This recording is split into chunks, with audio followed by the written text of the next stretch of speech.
Lido Key and St. Armands Circle have been known as the Jewel of Sarasota. Now this was developed by John Ringling about 100 years ago.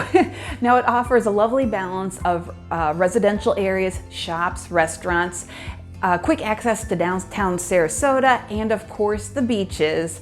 Stay with me to learn 5 things that make Lido Key and St. Armands Circle so great. Hi, I'm Jill Thomas with Berkshire Hathaway, HomeServices, Florida Realty.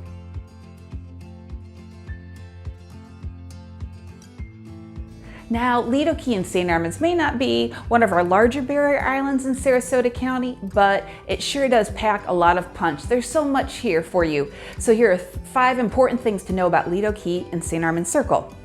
Number 1, outdoor living. Lido Key offers not only the beach area, the public beach, but it also has South Lido Park. Now between the two, there's some fantastic amenities. Besides the typical restrooms and outdoor showers, there's free parking, playgrounds, volleyball courts, kayak rentals, a nature trail, and even right there on Lido Beach, there's a public swimming pool. Now there's a little small fee to be able to use it, but it's certainly there. Number 2, shops and restaurants. St. Armands Circle features over 130 stores and restaurants. Now, with the exception of Starbucks, there are no large national chains present, and there's a lot of outdoor seating options. In addition, St. Armands Circle is really pet friendly. It's not unusual to see people walking their dogs around, and it's kind of sweet because shop owners will set out bowls of water for the dogs to stop and take a break, and often they will give out dog treats as well. Number 3 is location. St. Armands Circle and Lido Key are separated by just a little bit of a canal, so typically these two areas are mentioned together. St. Armands Circle is just over the Ringling Bridge from downtown Sarasota.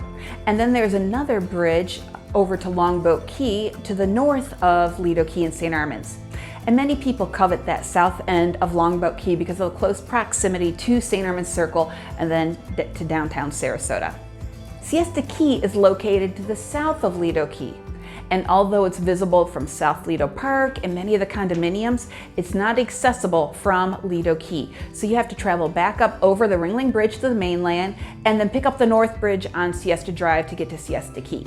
Number 4, traffic and parking. Thankfully, in recent years, a parking garage was added to St. Armands Circle. So now there's around 1,600 parking spots available. Some are free and others are available for a small fee based on per hour. And those fees vary from location. You know, the parking garage is less expensive than some of the premium parking spots right in front of the shops. Now, the traffic during the off-season is very manageable, but then January through March or April, which is our season, it does get more congested, as it is just about anywhere in the Florida area during those months, because that's our busy time of the year. So you're going to learn when's the best time to travel over Ringling Bridge and that you need to make reservations if you want to get into any of the restaurants. So you just learn to work around all of that. Number 5 is real estate. Of course I want to talk about real estate. So between Lido Key and St. Armands, there's around 525 single-family homes and almost 1,500 condos. The homes start around $650,000 and sell as high as $7.5 million. Now this includes garden homes, which means they're backed up to another home, those on a canal, the bay, a bayou, or the Gulf. Now with those single family homes, I'm including Lido Shores in this number. Now if you head out to Longboat Key right before you go over the bridge, you're going to see a little neighborhood on your left. That's Lido Shores, and they actually have their own private beach area right there. Now in this whole area between Lido Key, St. Armands, and Lido Shores, there's actually only a handful of homes that are truly beachfront property. The rest of the areas will have a seawall, whether you're right on the bay or a canal. But it's a great place to buy if you want to have your own boat right there on your property.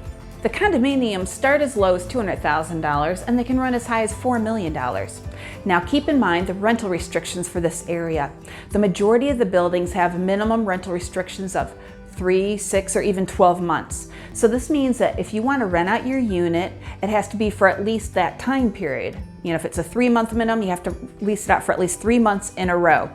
Now these condos are really easy to rent during our season, but not so much during the summer. So if you would want to use your unit during the season or those winter months and rent it out another time of the year, it might not happen, okay? So it might be a little bit better for you to consider buying on Siesta Key because their rental restrictions are much more liberal. There are also a few buildings on Lido Key that have slightly more lenient rental restrictions, maybe like 1 month minimum, but please know that these buildings are not on the water and they don't have any water views. I hope this really helps you to understand a little bit more about our beautiful area of St. Armands and Lido Key.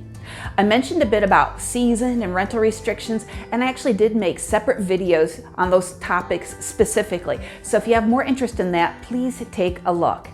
And then of course, feel free to call me, or if you have any other questions, you can even ask in the comments below about Lido Key, St. Armands, or any of our other barrier islands.